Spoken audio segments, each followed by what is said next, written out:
Welcome back to tonight's show. Erica is on standby in the kitchen and she's got a curry for us. I do, thank you. And I'm not in a flurry. I know they love to She's rhyme. in no hurry. No, purely for the Don't rhyme. worry I know, about the curry. Yes, no, Yeah. I'm not in a hurry, or a hurry, really. So we're going to make Massaman Curry. I'm delighted you guys like it. I know you do. But it also was rated by CNN Travel there this year in 2020, the #1 dish in the world. Wow. Well, Wow. #1 delicious dish in the world. But it obviously depends who cooks it for you. Obviously, if I make it. So you have to make the paste, but you don't have to make the paste, sorry. You can make the paste if you want, which I'm going to show you what's in it, or you can buy the paste. And lots of brands make a really good quality one. Just check the back of it. Make sure you're not allergic to anything because it could be fish sauce or things like that inside it. Right. Shrimp paste is in it. So I've made this one actually without shrimp paste, but there's things like coriander seed, cardamom, cumin, pepper, and then you can use dried chilies. I actually just dried those myself. Or you can use fresh chilies, red onion or a shallot, and loads of garlic.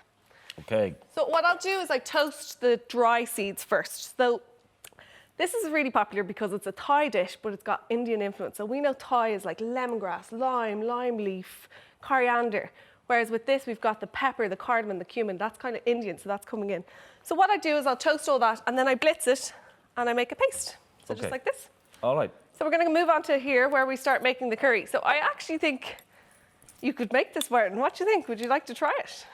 I think I might be tempted to buy the paste. That's what I mean. So buy the paste. Now, I just put that recipe up there for some people, you know, at the moment during lockdown and stuff, they're enjoying doing the whole hog but then again, we're all stuck to our But if there's a bit of time that you actually want to practice it, absolutely, yeah.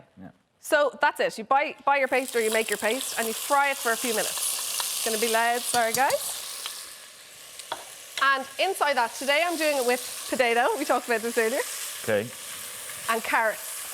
But it goes really well with lamb, with duck, with prawns even. Yeah. It's known to be a mild curry, so you can add your extra chilli at the end. I think that's why it's popular. And it's so versatile. That's the thing. You can put anything you want into it. Exactly. It's so popular. It's so delicious. It's got loads of coconut milk in it, which is just divine. Yeah.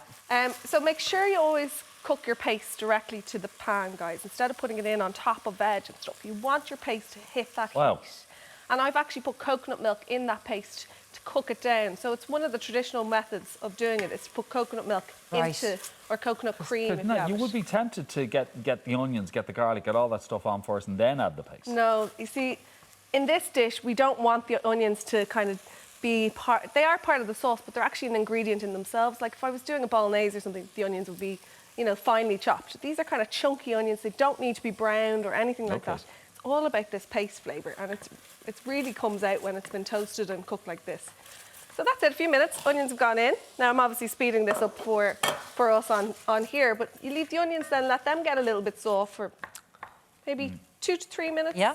This is nice and high, but not like the top of your cooker. You want it on like, say if it's 1 to 9, you want it on about a 7, and medium to high. Okay. So I'm going to turn it up a little bit because it's kind of gone, it started very high. Yeah.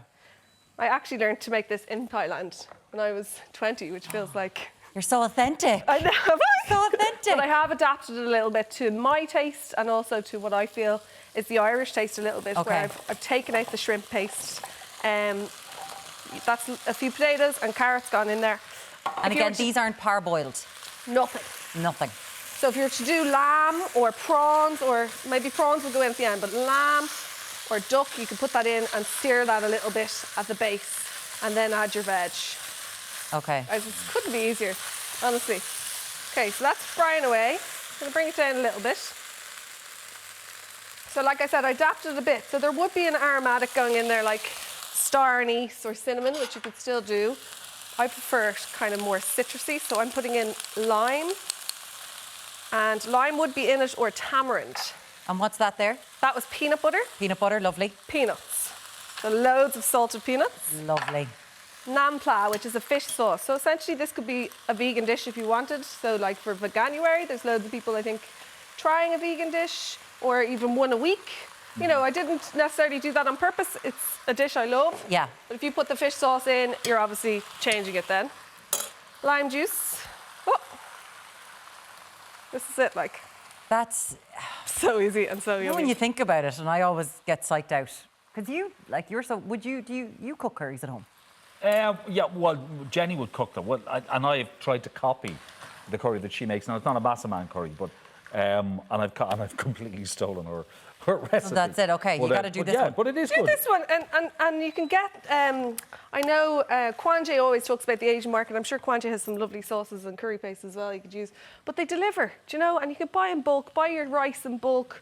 You know, it saves on packaging and everything else as well. And it's more economical if you've got it, yeah. You're trying something new. So that's 2 cans of coconut milk, just regular coconut milk, going in there. Okay. That's it. Like This is stir. it. You let it simmer for how long Yeah, now, about would 20 you? minutes. And be careful that the potatoes don't go to mush, because then it will become really a mushy dish. But Okay, that's so it. Let keep it an eye on bubble that. away, kind of not on a full, like, boiling bubble, just a little simmery bubble. For about 20 minutes, and then we get this. Let me get this. Well, that's actually Smells properly are beautiful. so good. So I've done a little bit of rice. You can do any rice you like. Obviously, Thai rice will be more authentic with it, but I like a bit of brown rice at the moment. Okay. That's just brown rice. I'm so excited. It's a really delicious dish. And as I said, so versatile. So And then it here all you just can goes see in. Oh, sweet Lord. It looks amazing. Lots. Like, I have had Massaman curry which didn't have potato in it, and I found that quite strange because every other one I'd eaten had potato. But you're saying that sometimes if you ask for chicken in the Massaman, they may leave out the potato. sometimes. So it depends on the place. Like the potato is one of the, it's anybody, you know, I've left out shrimp paste here, so I've done it differently. Everyone's taking their take on different dishes.